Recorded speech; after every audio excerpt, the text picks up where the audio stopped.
Olá, meus irmãos, tudo bem com vocês? Bom dia, boa tarde ou boa noite para você que está aí na sua casa, me assistindo nesse momento. Bem-vindos a mais uma aula da nossa classe Panorama do Antigo Testamento. Hoje nós estamos aqui juntos para mais uma vez aprendermos um pouquinho mais sobre o Senhor, sobre a sua palavra e o que Ele tem a nos dizer no dia de hoje. Seja muito bem-vindo à nossa aula, que o Senhor abençoe muito a sua vida neste momento e que você possa realmente ser muito edificado com a aula que nós vamos ter hoje, amém? Que o Senhor te abençoe, que o Senhor abençoe a sua família e que o Senhor continue abençoando a nossa igreja durante este período de quarentena, como Ele tem feito, levantando pessoas, nos abençoado a nos unirmos, cada um nas suas casas, mas nos unirmos em oração, em adoração ao Senhor. Então, muito, meus irmãos, temos aprendido durante este momento. E que seja um momento de crescimento, de busca a Deus, de leitura da sua palavra, de compartilhamento, né? Que nós possamos sair desse período muito melhores e com o nosso relacionamento mais firmado no Senhor. Amém? Meus irmãos, então, muito bem-vindos. Eu sempre falo que é uma alegria muito grande estar aqui com vocês, porque realmente é algo que enche meu coração de alegria. Então, a minha oração é para que o Senhor realmente possa abençoar a minha vida hoje e que não sejam as minhas palavras ao seu coração, mas que sejam as palavras do Senhor, que a nossa aula possa abençoar a sua vida. Vamos começar, então? Meus irmãos, nós temos estudado o panorama do Antigo Testamento.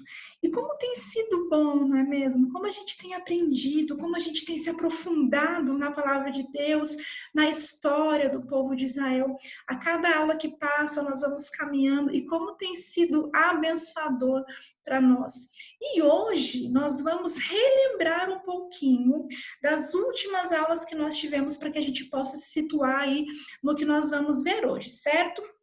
Bem, nas nossas últimas aulas, de maneira específica, nas duas últimas aulas que nós tivemos, uma com o professor Pedro e a outra com a professora Vanessa, nós vimos que após a morte do rei Salomão, ocorreram muitas rebeliões aí no povo de Israel, que resultaram na divisão do Império Davídico. O povo de Israel já não era mais uma unidade, ele foi dividido, certo? Entre o reino do norte e o reino do sul.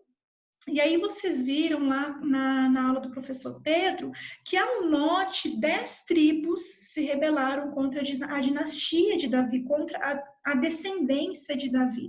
E ao sul, apenas 2 tribos permaneceram leais à dinastia davídica, né, que naquele momento era situada em Jerusalém. Então a gente viu lá na aula do Pedro que no reino do norte famílias subiam ao poder, mas no reino do sul, ou seja, no reino de Judá, a linhagem de Davi, os descendentes de Davi, eles continuaram a reinar. Então a gente viu na última aula com a Vanessa, começamos aí a estudar o Reino do Sul, né, o Reino de Judá, que durou aproximadamente 3 séculos e meio. Então, é um período bem extenso aí, né, aproximadamente 350 anos. É muita coisa, é um tempo bastante extenso.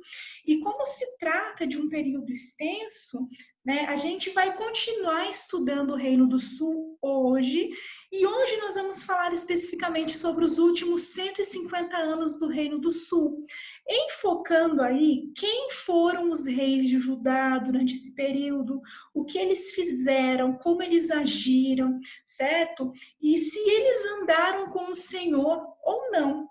E como as ações de cada um desses reis influenciaram na vida do povo, no relacionamento do povo com Deus, e como Deus, em contrapartida, reagiu às ações desses reis, às decisões tomadas por esses reis, decisões que influenciavam todo o povo, chegando, infelizmente, né, à tomada, à destruição total de Jerusalém e o cativeiro na Babilônia, certo? Então, a gente vai ver, meus irmãos, que a história, né, dos acontecimentos que a gente vai estudar hoje, ela é contada principalmente nos livros de 2 Reis, dos capítulos 16 a 25, e no livro de 2 Crônicas, dos capítulos 28 a 36. Porém, como é um período histórico extenso, né, que envolve muitos acontecimentos, a gente pode perceber que outros livros da Bíblia, outros livros do Antigo Testamento, também relatam alguns acontecimentos dentro desse período aí de 150 anos. Por exemplo, como Isaías. Isaías foi um profeta que viveu durante esta época. Lamentações, Jeremias também foi um profeta que viveu durante essa época. A gente vai ver que foi nessa época que Daniel e os seus amigos foram levados como escravos, né, cativos para a Babilônia. O profeta Ezequiel também foi levado cativo para a Babilônia nessa época. Então, a gente vai ver que esses elementos históricos, eles são apresentados em vários livros da Bíblia, mas como nós queremos hoje fazer uma caminhada cronológica, a gente vai se guiar hoje pelos livros de 2 Reis e 2 Crônicas, que contam aí, com bastante detalhes, o que aconteceu, quem foram esses reis e o que aconteceu com o povo, né, durante este período de 150 anos, os últimos 150 anos do Reino do Sul, ou seja, do Reino de Judá, certo? Eu acredito que nas 2 últimas aulas nós já vimos bem aí o contexto, né, a contextualização dos livros de 1ª e 2ª Reis, mas eu creio, meus irmãos, que é interessante a gente comentar rapidamente que o livro de Crônicas, né, 1ª e 2ª Crônicas, anteriormente eram apenas um livro, depois eles foram divididos. Então, que esse livro de Crônicas, ele tinha o intuito de fazer um relato cronológico dos acontecimentos no povo de Israel. Então, no cânon original, quando os livros foram organizados, né, pela primeira vez, lá muitos anos atrás, do primeiro cânon, Crônicas foi colocado no final, certo? Como se fosse uma retrospectiva da história do povo de Israel. Por que eu estou falando isso? O que isso tem a ver com a nossa aula de hoje? É porque a gente pode perceber que às vezes os livros de crônicas eles trazem alguns detalhes, né, algumas partes da história que não estão presentes nos outros livros, né, nos livros anteriores, como acontece com alguns relatos que a gente vai ver na nossa linha de hoje. E isso é bastante interessante, né? É muito legal a gente ver como a Bíblia ela se completa, como ela é perfeita e como esses fatos históricos eles se convergem, né? Então é muito interessante isso, certo? Após essa introdução, então, né, dessa relembrada que a gente fez aí das últimas aulas, né, do Pedro e da Vanessa, a gente pode, então, começar a nossa aulinha de hoje, certo? Mas vamos orar a Deus para a gente começar, para que o Senhor abençoe a nossa aula? Então, aí onde você está, feche os seus olhos e vamos orar ao Senhor. Oremos. Senhor Deus, eu te agradeço, ó Pai, por este momento. Senhor, eu te agradeço por este dia, ó Pai. Te agradeço, Senhor, porque eu posso estar aqui com os meus irmãos, ó Deus. Te agradeço porque tudo que está acontecendo, ó Deus, tudo que nós temos vivido diante dessa pandemia, ó Pai, diante desses dias difíceis, não tem, ó Deus, impedido o teu povo de te buscar, ó Pai, impedido o teu povo de te adorar, Senhor, de estar reunido, Senhor, em teu nome, ó Pai, para aprender do Senhor, para te glorificar, Senhor. Eu te agradeço por isso, ó Pai. Nesse momento eu te peço, ó Deus, que o Senhor abençoe a minha vida, Senhor, que o Senhor me capacite, que o Senhor traga, Senhor, à minha memória tudo aquilo que o Senhor deseja compartilhar com o teu povo nesse momento, Senhor, que eu seja apenas um instrumento teu, ó Pai, um canal, Senhor, de bênção, Senhor. Capacita a minha vida, ó Deus, em nome de Jesus. Me dá, ó Pai, o entendimento que eu preciso, a sabedoria que eu preciso, Senhor. E abre, ó Deus, o coração de cada pessoa que está assistindo esse vídeo agora, ó Pai, e que a tua palavra, Senhor, encontre lugar, ó Deus, encontre morada, ó Pai, nesses corações, ó Deus. Entregamos essa aula a Ti, Senhor, entregamos esse momento a Ti, Senhor, esteja entre nós, ó Pai, e Te louvamos, ó Deus, Te glorificamos, em nome de Jesus. Amém. Bem, meus irmãos, então vamos começar. Como eu comentei com vocês, a nossa aula de hoje tem como intuito estudar os últimos 150 anos do Reino do Sul, do Reino de Judá, certo?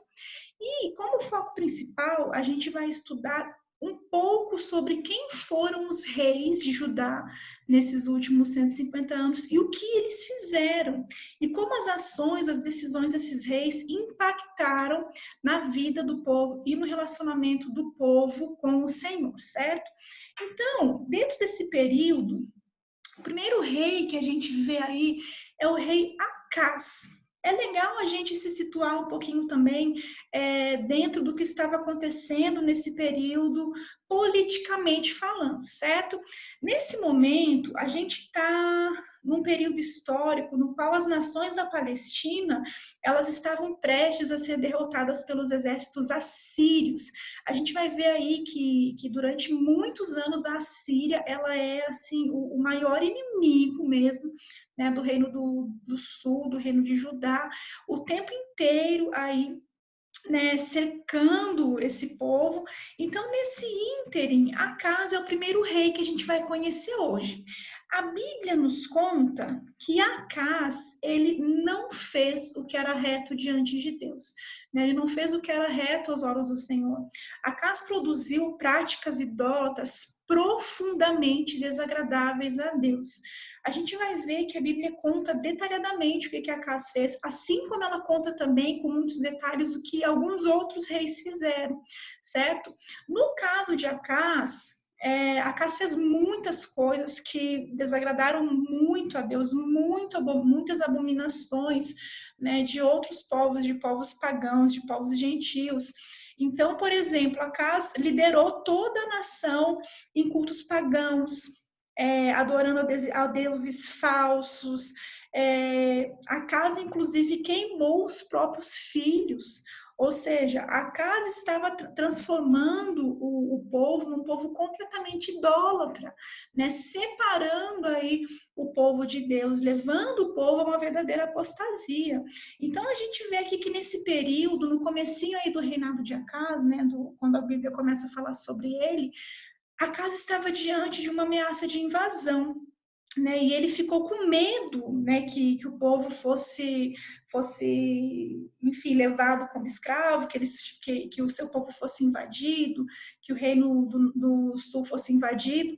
E aí a gente vê a pessoa do profeta Isaías sendo enviado pelo Senhor para tranquilizar o rei Acaz, falando que, de fato, o reino não seria atacado, que eles venceriam.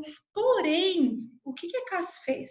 Ouvindo as palavras do profeta, Acaz ainda assim não confiou no Senhor. Né? Ele ignorou o que Isaías disse e ele foi pedir ajuda para o rei da Síria. Ele foi pedir ajuda para um rei pagão. Então, aqui a gente vê esse rei rechaçando o conselho do Senhor, as próprias palavras de Deus na figura de um profeta, do profeta Isaías, e preferindo fazer uma aliança com um rei pagão, com um rei que não adorava a Deus, com um rei que rejeitava o Senhor, com um rei que praticava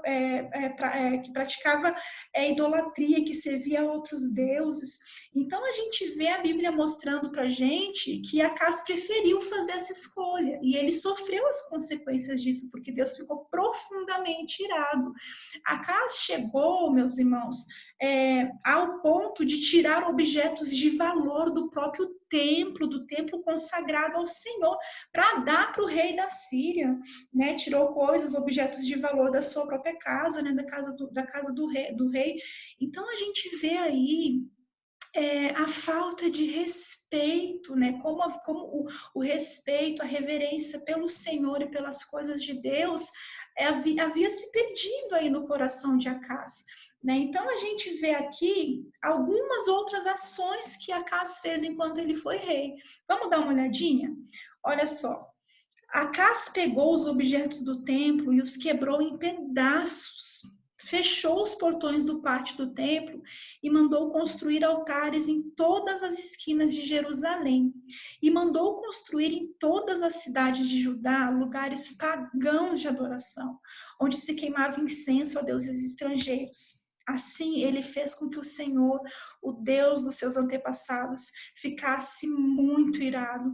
Então, você pode imaginar, meus irmãos, o que era uma ação como essa dentro do povo de Deus.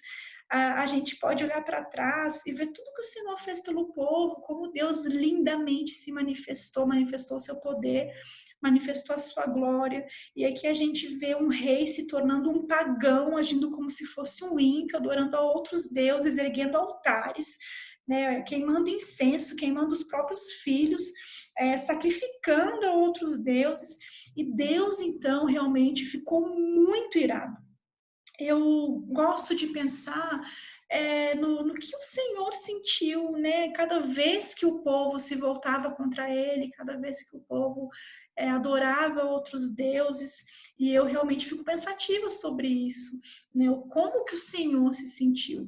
Então a gente vê aqui que cada vez que um rei ele se corrompia, cada vez que um rei praticava idolatria, ele só aumentava ainda mais a ira do Senhor sobre o povo. Então a gente vê aqui, né, no próximo versículo, porque o Senhor humilhou a Judá por causa de Acás, rei de Israel, porque Acás desviara a Judá, que de todo se dera a prevaricar contra o Senhor. Então a gente pode ver aí, dando um enfoque aqui, que de todo, ou seja, de fato, o povo ele se entregou completamente a outros deuses, a idolatria, a adoração de outras entidades que não fossem o Senhor, o Deus verdadeiro. Então a gente vê aí que o Senhor ele foi ficando irado com o povo. E muitas outras coisas aconteceram após o rei Acás, que realmente só foram aí deixando o Senhor cada vez mais irado com a infidelidade desse povo para com a aliança que o Senhor tinha com ele, certo? Então a gente vê aí no relato bíblico que Acás foi um rei que morreu sem honras. Acás não foi sepultado nos sepulcros dos reis de Israel, né? Então, a gente pode ver aqui como Acás levou o povo à perdição, à idolatria, a se afastar de Deus, a cultuar os deuses pagãos das maneiras mais abomináveis possíveis. E a Bíblia ainda fala que o Senhor, ele falava com o povo, ele avisava o povo, né, através dos profetas, naquela mensagem de arrependei-vos, convertei-vos, de voltem para mim, para que não venha a minha ira sobre vocês, mas o povo não dava ouvidos à palavra do Senhor, não dava ouvido à mensagem dos profetas e rejeitavam a Deus, preferindo permanecer nas suas práticas pagãs e idólatras. Bem, esse foi o nosso primeiro rei, rei Acás, foi um rei, como nós vimos, que não fez o que era reto aos olhos do Senhor, e após a morte do rei Acás, quem assumiu o trono de Judá foi Ezequias. E Ezequias, meus irmãos, foi um rei aprovado por Deus, né? A gente vai ver que Ezequias é um dos reis mais conhecidos desses últimos 150 anos do Reino do Sul, porque Ezequias andou com Deus. Ezequias fez o que era reto aos olhos do Senhor, certo? Então a gente vai perceber aqui, dando uma situada aí mais uma vez politicamente no que estava acontecendo neste momento, quando Ezequias se tornou rei de Judá, o reino do norte, nós estamos aqui falando sobre os reis do reino do sul, do reino de Judá, mas lembra que o reino estava dividido entre reino do sul e reino do norte?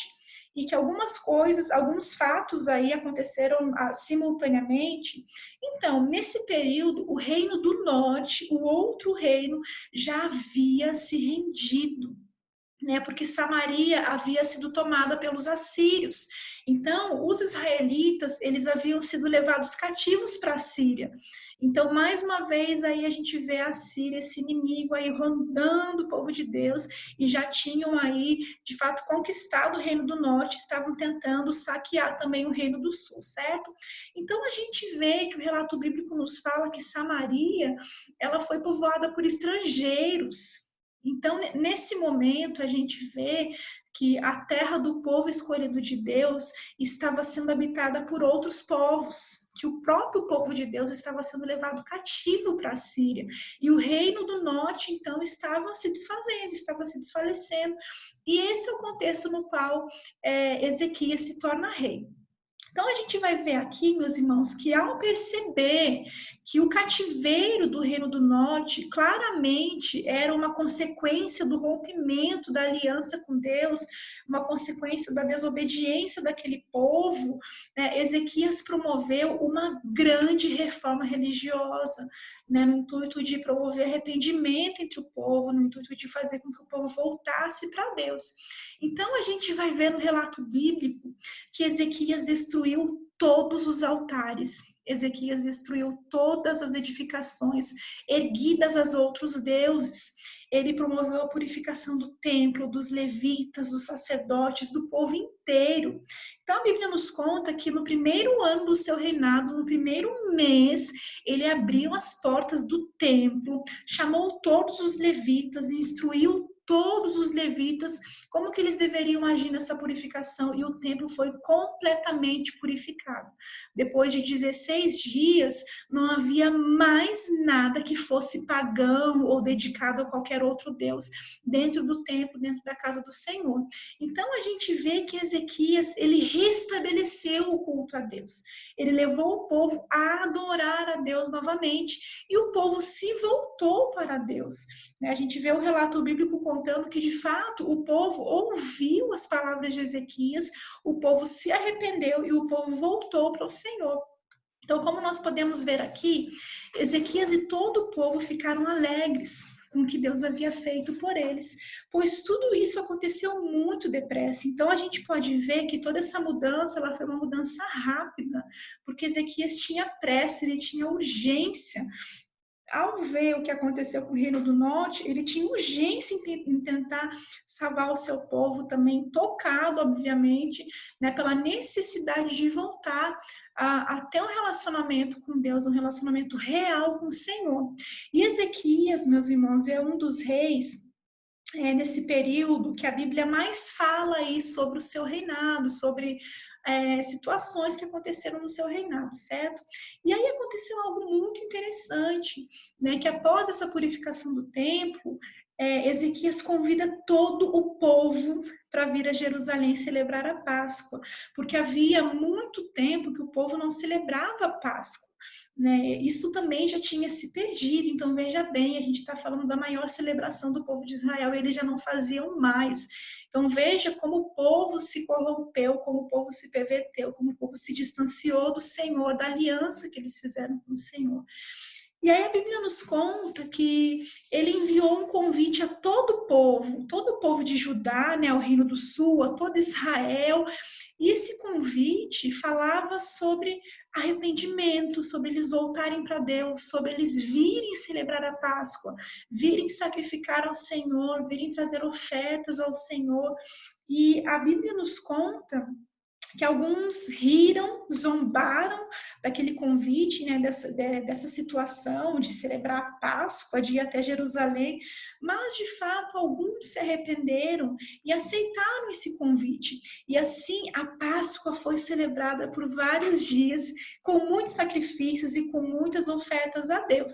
E aí a Bíblia nos conta que houve grande alegria em toda a cidade de Jerusalém, pois desde o tempo de Salomão, rei de Israel e filho de Davi, nunca havia acontecido uma coisa assim, certo? Então a gente vê aqui nesse momento que a reforma religiosa que Ezequias promoveu, né, conseguiu fazer com que o povo voltasse para o Senhor.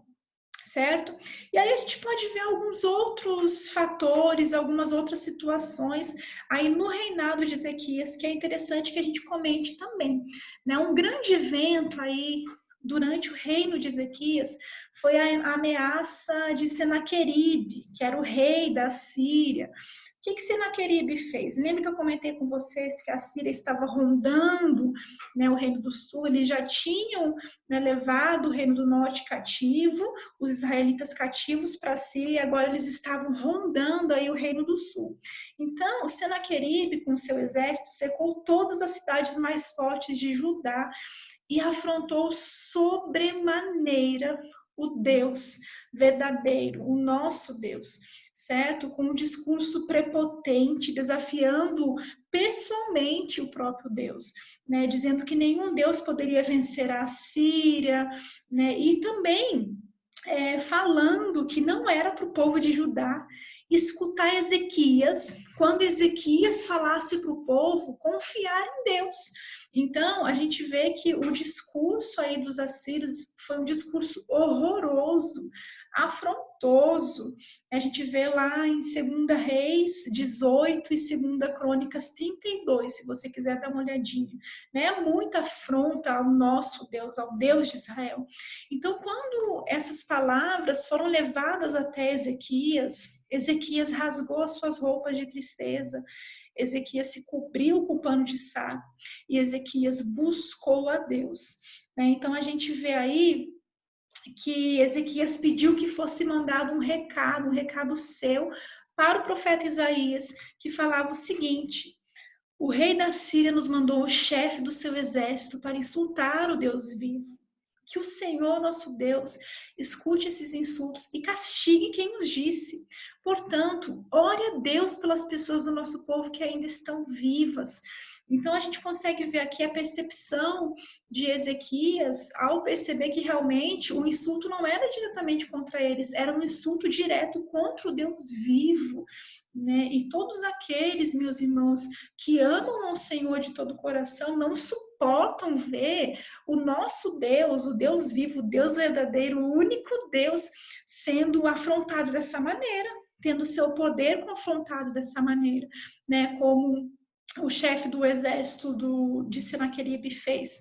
Então, aqui é interessante a gente observar esse finalzinho. Portanto, ore, o rei Ezequias estava pedindo para Isaías isso.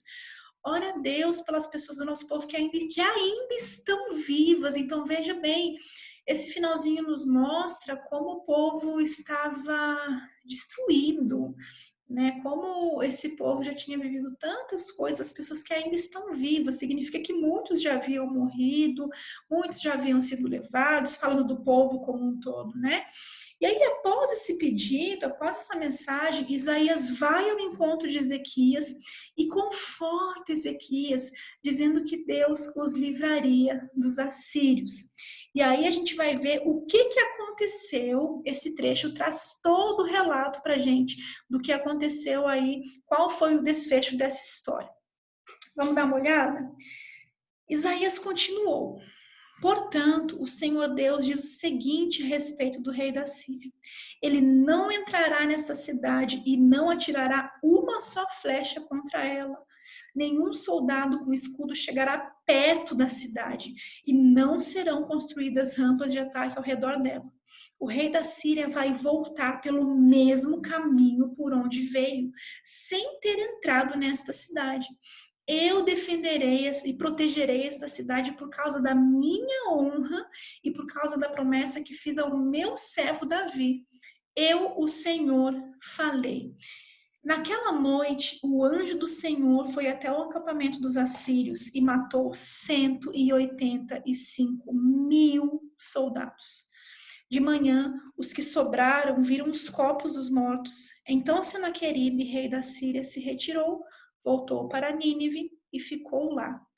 Meus irmãos, vejam que livramento maravilhoso o Senhor operou aqui, entre o seu povo. A gente vê aqui que o Senhor falou através de Isaías que o rei da Síria, que aquelas pessoas, aqueles soldados, aquele exército, nem chegaria a entrar na cidade, nem chegaria a entrar em Jerusalém ou nas cidades que eles estavam sitiando, cercando, eles não atirariam nenhuma flecha, né? Nenhum soldado chegaria perto da cidade.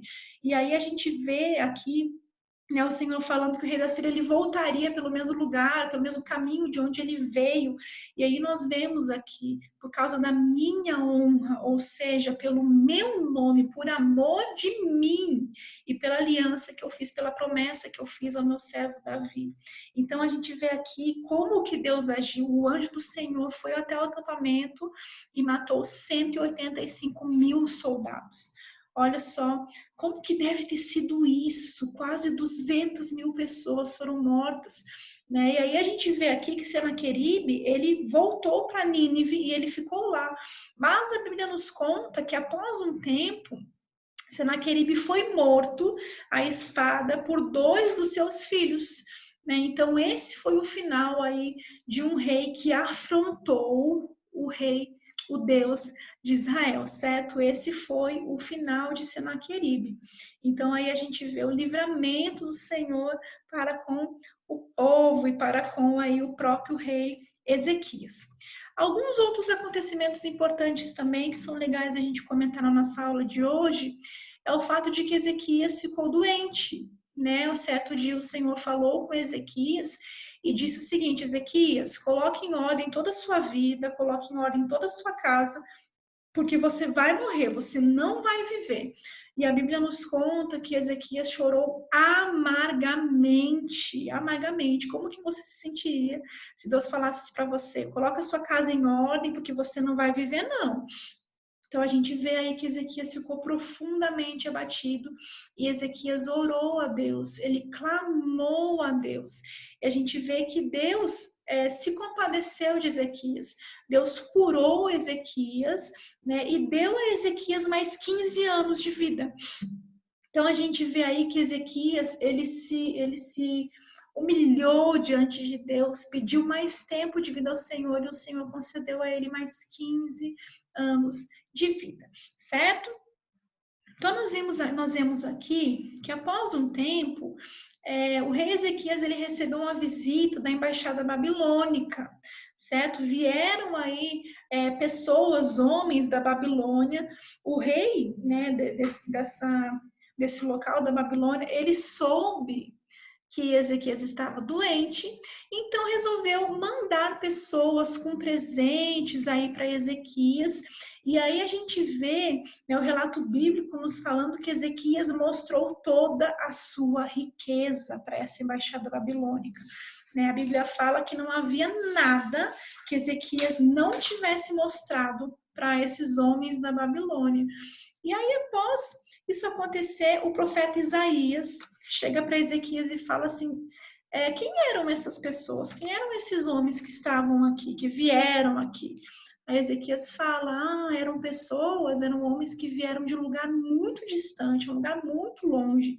E aí a gente vê a profecia de Isaías falando o seguinte: então Isaías disse ao rei: o Senhor Deus diz que vai chegar o tempo em que tudo aquilo que está no seu palácio, isto é, tudo que os seus antepassados ajuntaram até hoje, será levado para a Babilônia. Não ficará nada. Alguns dos seus próprios filhos serão levados como prisioneiros e feitos eunucos para trabalhar no palácio do rei da Babilônia. Então a gente vê aqui que de fato foi isso que aconteceu. Ainda que para Ezequias talvez isso fosse algo distante, algo que não aconteceria num primeiro momento, essa palavra ela se cumpriu.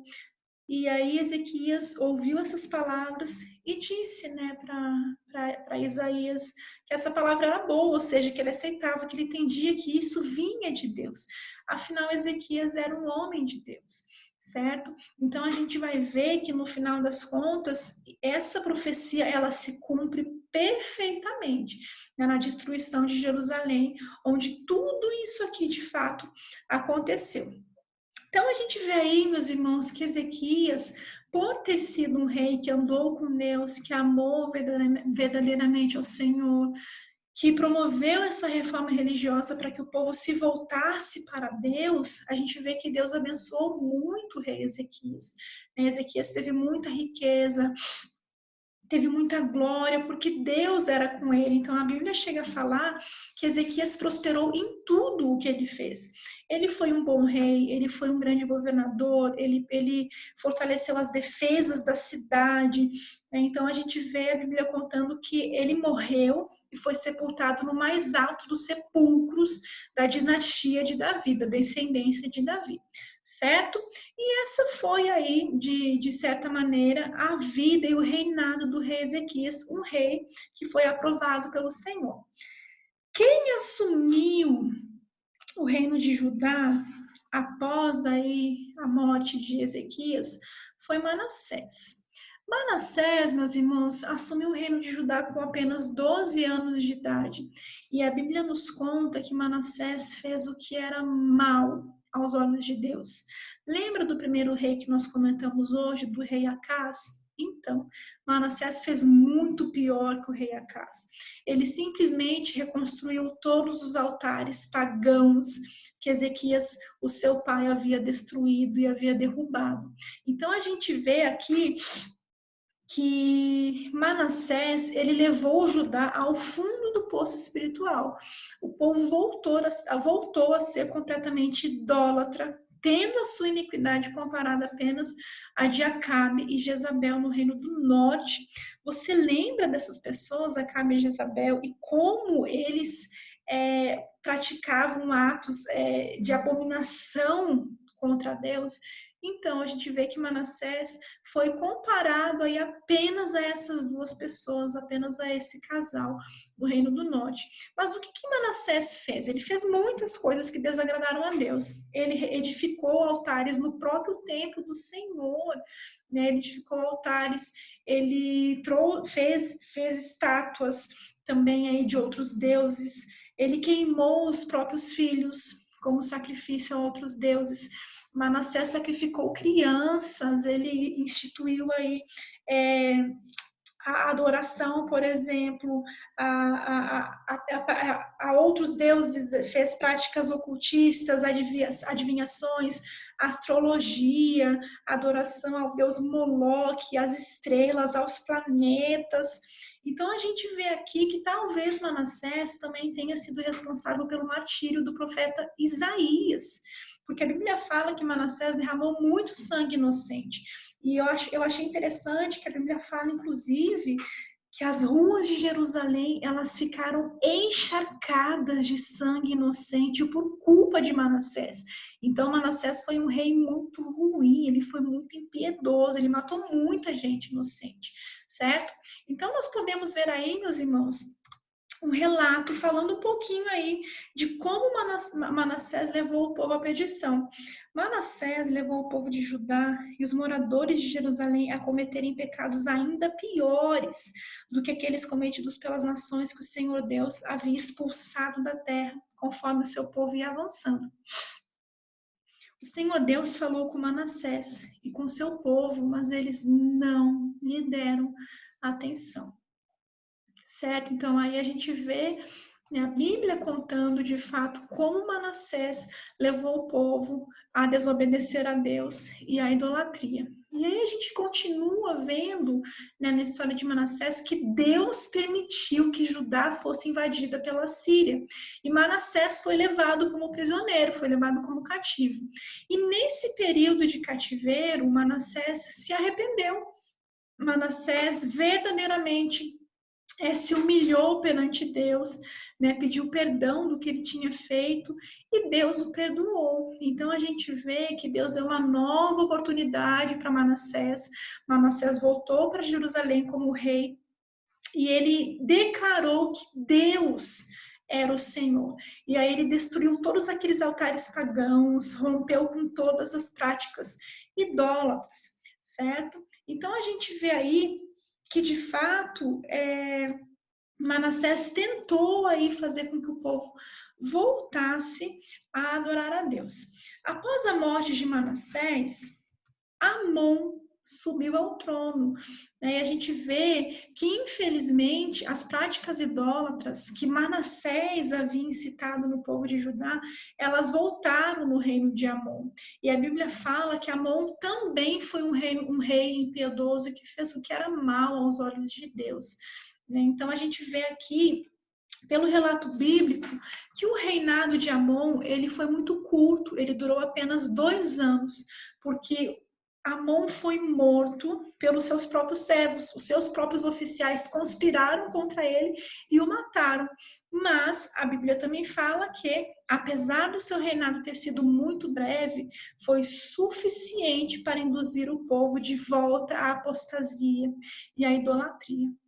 Então, a gente pode ver aqui, meus irmãos, que o povo, muito mais nesse período do que estar em comunhão com o Senhor, com o seu Deus, eles estavam o tempo todo voltando a práticas idólatras, adorando a deuses pagãos, participando de cultos pagãos, sacrificando a outras entidades, fazendo coisas abomináveis aos olhos de Deus. Até que Josias subiu ao trono. E nós chegamos aí finalmente em um dos reis, né, que juntamente com Ezequias é um dos reis mais conhecidos desse período, porque Josias também foi um rei que andou com o Senhor, né? Ele promoveu uma grande reforma religiosa, assim como Ezequias, trazendo o povo de volta a Deus. E é muito legal a gente estudar a vida de Josias e os passos dele, porque Josias assumiu o trono muito novinho, né? Ele tinha apenas 8 anos de idade quando ele se tornou rei após a morte do seu pai. E tudo indica que Josias tenha sido instruído por professores e sacerdotes tementes a Deus, certo? Por isso que a gente vê, né, como é importante instruir a criança no caminho que ela deve andar, nos caminhos do Senhor, nos preceitos do Senhor. Então a gente vê que Josias, ele se tornou rei uma criança ainda, mas ele foi um rei que buscou o Senhor de todo o coração, como a gente vai ver daqui a pouco, certo? É importante, meus irmãos, a gente comentar que quando Josias subiu ao trono, o império da Assíria, o império assírio, antes tão forte, né, havia se rendido à soberania da Média e da Babilônia. Então a gente vê aí a Babilônia se construindo como um grande império, certo? Então a Assíria, ela havia se rendido à Babilônia. Eu acho que essa informação é importante para a gente e vai fazer mais sentido daqui a pouco, certo? Então, voltando aqui para a história de Josias, a gente vê então que a Bíblia fala que Josias, ainda muito moço, começou a buscar a Deus. Com 16 anos, Josias começou a buscar a Deus, e com 20 anos, Josias começou uma grande reforma religiosa, derrubando todos os altares e purificando toda Judá. Então, nós vemos que durante a purificação do templo, o livro da lei foi encontrado no templo. E esse livro foi levado até o rei Josias, foi lido para Josias, as palavras do livro foram lidas para o rei Josias, e a Bíblia nos conta que quando Josias ouviu o que o livro da lei dizia, percebendo o quão distante o povo estava do Senhor e dos preceitos do Senhor, né, quão corrompido o povo estava, como que eles estavam distantes, né, afastados da vontade do Senhor, a Bíblia fala que Josias rasgou as suas vestes de tristeza, né? Que Josias se entristeceu verdadeiramente, que Josias chorou, ficou realmente profundamente abatido com aquilo.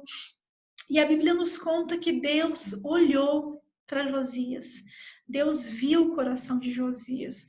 E aí, através de uma profetisa, a profetisa Hulda, Deus disse a Josias, né, que viu que ele havia se humilhado e que Josias não veria o castigo que Deus traria sobre o povo, né? Deus iria poupar Josias de tamanha tristeza, de tamanha angústia, de tamanha calamidade, e Deus traria o julgamento sobre o povo apenas depois da morte de Josias.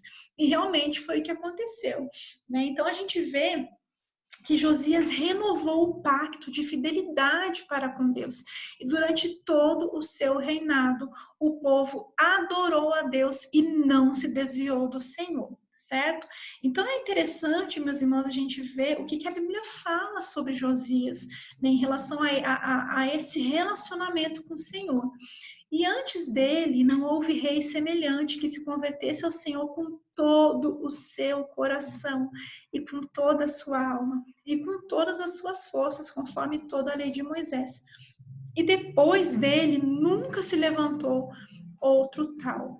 Então a gente pode perceber aqui, meus irmãos, que realmente Josias foi um rei que verdadeiramente buscou a Deus, que verdadeiramente buscou andar nos caminhos do Senhor, buscou agradar ao Senhor, certo? Infelizmente, a Bíblia também conta sobre a morte de Josias. Josias foi um rei que morreu jovem. É um episódio triste. Josias resolveu, meus irmãos, ir a uma guerra, participar de uma guerra que não era dele, né? Sobre a qual ele não tinha nenhuma participação. E ele, inclusive, foi advertido por Deus para que ele não fosse, para que ele não participasse, que essa luta não era dele, que não era vontade de Deus que ele fosse.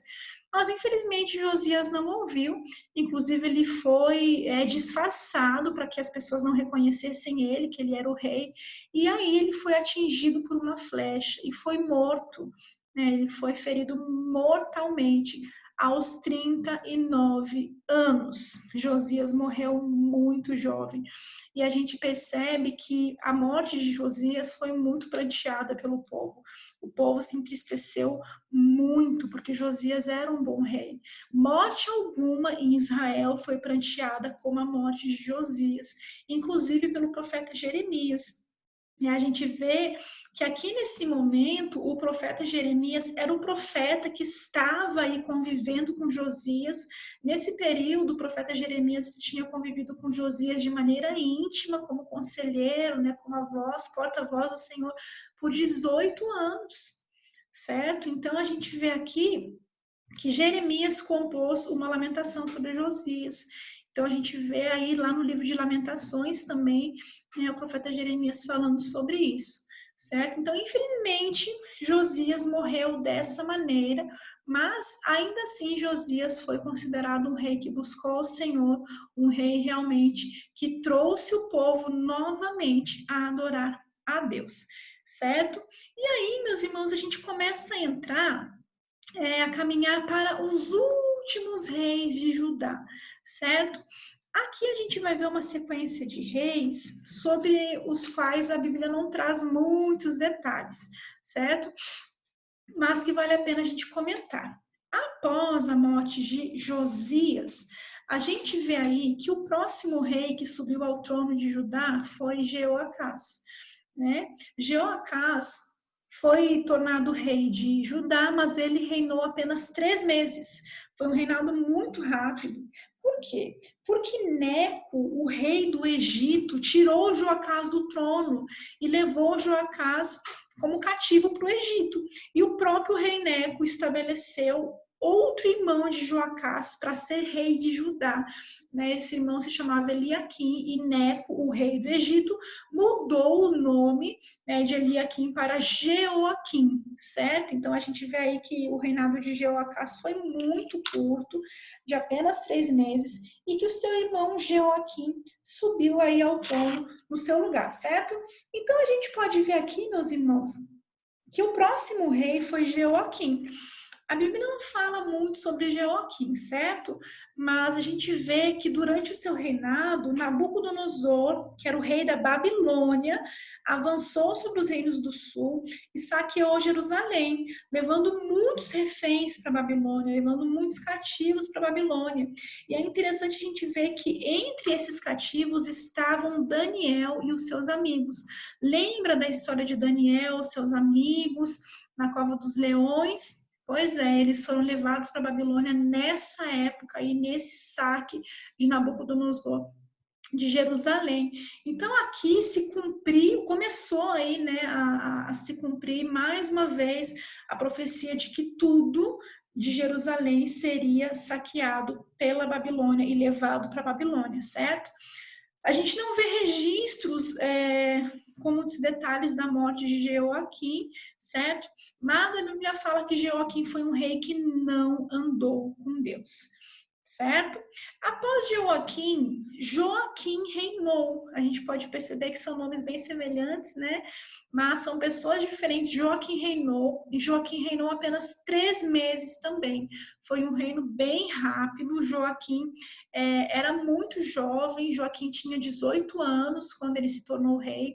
Então, o que aconteceu com Joaquim? Ele percebeu que não havia como ele resistir às forças babilônicas nessa época, porque a pressão já era muito grande, né? Então, a Babilônia estava cercando muito Jerusalém e ele percebeu que ele não ia suportar isso, que não tinha mais como resistir às forças babilônicas. Então, Joaquim se rendeu ao rei Nabucodonosor e foi levado como prisioneiro para a Babilônia. A Bíblia diz que anos depois, se eu não me engano, mais ou menos 37 anos depois, ele foi liberto, certo? Mas dessa vez, nesse saque, os invasores, né, os babilônicos, eles saquearam o templo, eles saquearam os tesouros reais, eles levaram Joaquim, o rei, levaram a rainha mãe, levaram os oficiais do palácio, os executivos, os artesãos, ou seja, todos os líderes daquele povo foram levados cativos para a Babilônia. Então a gente vê aí o reino de Judá desmoronando aos poucos, as pessoas estavam sendo levadas, né, levadas como escravos, certo? Então apenas os pobres ficaram em Jerusalém. Então a gente vê a cidade sendo completamente saqueada. E aí eu fico imaginando o sofrimento dessas pessoas, né? A cidade sendo saqueada, pessoas sendo mortas, famílias sendo separadas, muitos sendo levados como cativos, como prisioneiros para uma cidade desconhecida, né? Para um lugar que não adorava a Deus. Então tudo isso, meus irmãos, era consequência da desobediência do povo. Tudo isso era o julgamento de Deus vindo aos poucos para esse povo, certo? E nessa leva de Nabucodonosor estava também ninguém menos que o profeta Ezequiel. Ezequiel foi levado cativo para a Babilônia também nessa época, certo? E por fim, meus irmãos, chegamos ao último rei de Judá, que foi o rei Zedequias. Zedequias, meus irmãos, ele era tio de Joaquim, certo? Zedequias era um dos outros filhos do rei Josias. Lembra do rei Josias, o reformador, que fez o que era certo aos olhos de Deus? Então, provavelmente, a gente pode ver aqui que Joaquim, ele tinha 18 anos, né? Ele reinou por 3 meses. Algumas possibilidades, por exemplo, é provável que ele não tivesse filhos para que um tio seu assumisse, ou talvez tivesse filhos, mas esses filhos não tivessem idade suficiente, né? Então são possibilidades aí. Então Zedequias, tio de Joaquim, assumiu aí um trono, certo? Zedequias tinha 25 anos quando ele se tornou rei. E a Bíblia fala que ele fez o que era mal aos olhos do Senhor. Zedequias reinou aí 11 anos em Judá, sujeito aos babilônios, certo? Então a gente vê aí que ele reinou aí também por 11 anos, mas foi capturado, viu seus filhos sendo mortos na sua frente, e em seguida ele teve os seus olhos perfurados, e ele foi levado cativo para a Babilônia. Então o fim de Zedequias também não foi um bom fim, certo? Ele foi levado aí cativo para a Babilônia. Nesse período, meus irmãos, como que estava o povo? Né? Como que estava o relacionamento do povo com o Senhor? Nesse período, vamos ler? Os chefes dos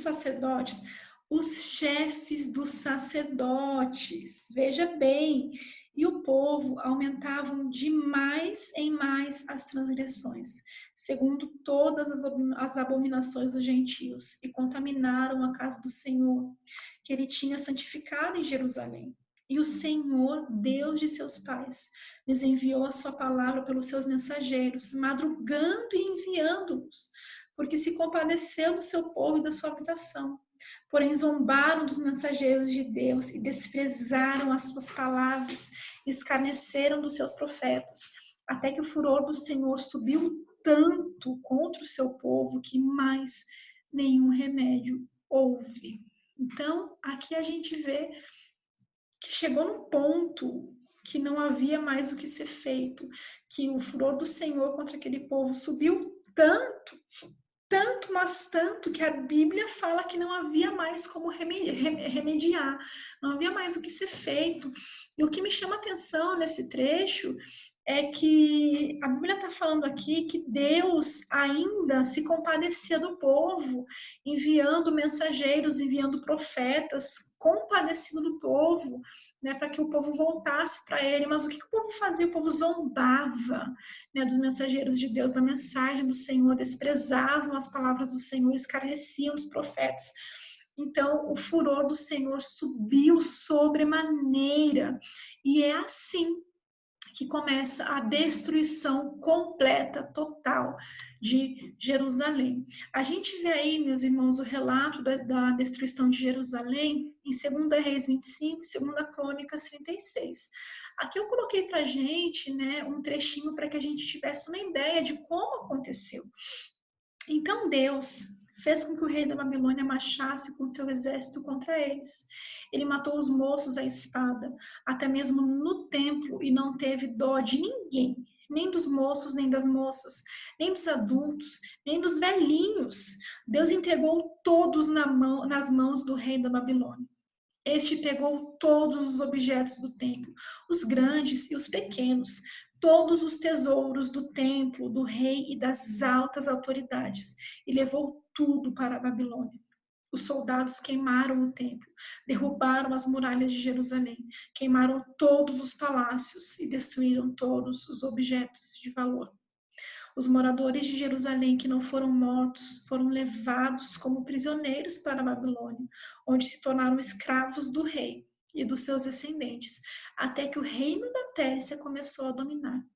Assim se cumpriu o que o Senhor Deus tinha dito pelo profeta Jeremias. O país ficará em ruínas 70 anos, e durante todo esse tempo a terra vai guardar os seus sábados e descansar. Então a gente vê aqui, meus irmãos, essa destruição de Jerusalém. E aqui eu trouxe a imagem inicial aí da nossa aulinha de hoje, que mostra um pouquinho, que retrata, né, o que estava acontecendo. Então, o exército aqui babilônico matando as pessoas, muitos já sendo levados, a cidade sendo saqueada, aqui sendo queimada, e eu fico imaginando o desespero dessas pessoas, que tristeza, que desolação, né? E a gente vê de fato que tudo o que o Senhor disse que aconteceria, tudo que ele disse através dos profetas, de fato aconteceu. Jerusalém foi completamente destruída. E a queda de Jerusalém, a destruição do templo, da casa do Senhor, foram acontecimentos que marcaram época na história de Israel. A gente vê que a queda de Jerusalém foi lembrada por Jeremias nas suas lamentações. Jeremias sofreu muito por isso e é recordada anualmente, inclusive pelo povo judeu. Então a gente vê que o templo foi destruído e completamente queimado, assim como a casa do rei, assim como todas as casas de Jerusalém. Os muros foram derrubados, tudo de valor foi levado para a Babilônia. Então aqui a gente vê o relato, né, bem detalhado aqui do que aconteceu. Eu fico imaginando a grande desolação e a tristeza das pessoas, o medo, o espanto, o terror que essas pessoas viveram. Mas na verdade, tudo o que aconteceu, a maneira como isso aconteceu, né? Na verdade, era o Senhor trazendo aí o seu julgamento para essas pessoas que escarneceram de Deus, para essas pessoas que não voltaram o seu coração para o Senhor. Então, na verdade, a destruição de Jerusalém, ela foi um julgamento do Senhor sobre o povo que abandonou a aliança que havia feito com ele, certo? E assim, então, tristemente, foi o fim de Jerusalém e, consequentemente, o fim do Reino do Sul. E para que nós possamos finalizar a nossa aula de hoje, a gente pode pensar em alguns motivos para a destruição de Jerusalém e para o cativeiro, né? Por que o povo de Israel, de maneira geral, foi levado cativo para a Babilônia? Por que o Senhor permitiu que isso acontecesse? Como nós vimos, meus irmãos, eles se recusaram a guardar a lei da aliança e recorreram a toda idolatria e abominações dos gentios. Então a gente vê aí eles buscando outros deuses, eles de fato renegando a aliança com o Senhor, renegando o próprio Deus. Recusaram-se a aceitar as correções dos profetas de Deus e os castigos do Senhor.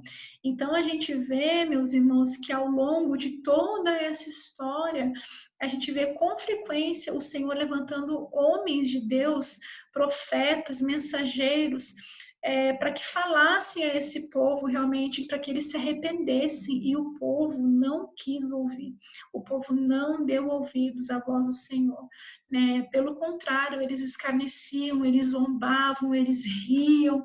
Então, houve um momento realmente que o Senhor se encheu de furor e, de fato, destruiu Jerusalém e o reino do sul, como já havia feito com o reino do norte. Meus irmãos, a nossa aula de hoje, então, para por aqui. Nós paramos nesse período histórico onde o povo de Judá ele é levado cativo para a Babilônia. Na próxima aula, a gente vai estudar, deixa eu ver aqui, o pós-exílio. O que será que aconteceu, né, com o povo nesse momento, quando eles foram levados para a Babilônia? O que aconteceu com esse povo? Na próxima aula, nós vamos estudar sobre isso, certo? E eu espero que Deus tenha usado a minha vida para falar com você hoje. É muito interessante a gente estudar com detalhes a palavra do Senhor e a gente conhecer também mais desse povo que o próprio Deus escolheu, e também conhecer mais de Deus, né? A gente perceber como que Deus agiu para com esse povo, né? Então, que o Senhor possa ter abençoado a sua vida. Te convido para que você esteja conosco na nossa próxima aula. Nós vamos falar sobre pós-exílio, certo? Sobre esse momento aí que o povo foi levado para a Babilônia. Então, fica o convite para você a estar conosco. E obrigada por ter assistido essa aula. Que o Senhor abençoe a sua vida e que realmente tudo que nós estudamos aqui possa encontrar lugar no seu coração, tá bom? Um abraço para você, meu irmão querido, minha irmã querida, que Deus te abençoe e nos vemos na nossa próxima aula. Um abraço, meus irmãos, fiquem com Deus.